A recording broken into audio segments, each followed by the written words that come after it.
আজকে সানডে, বাবা ছেলে বাড়ি গেছে।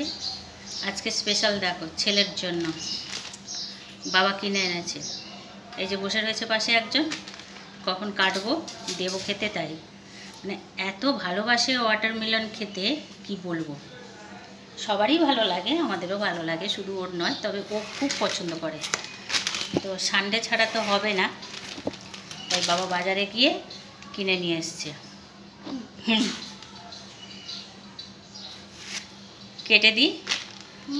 কেটে দিই তারপরে খাবি। হ্যাঁ, আর বাবা বলেছে ফ্রিজে রেখে দিতে, বাবা ঠান্ডা ছাড়া তো খেতে পারে না। তো যার জন্য বাবার জন্য কেটে ফ্রিজে রাখবো, আর ছেলে পাশে বসে রয়েছে, ছেলেকে এখন কেটে দেবো। কার কার ওয়াটারমেলন ভালো লাগে খেতে বলো কিন্তু। তুই বস, আমি কাটছি তো।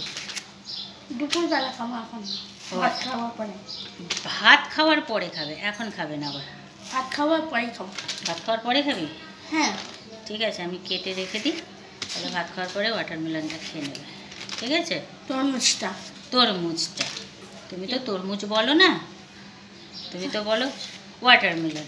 হ্যাঁ, ওই জন্যই আমি বললাম। ওয়াটারমেলনটা দারুণ লাগে, ভালোবাসো বলেই তো বাবা এনে দিয়েছে আজকের। হুম, বাবা এনে দিয়েছে, কি বলে তাহলে ভাত খাওয়ার পরে খেয়ে নিও। তো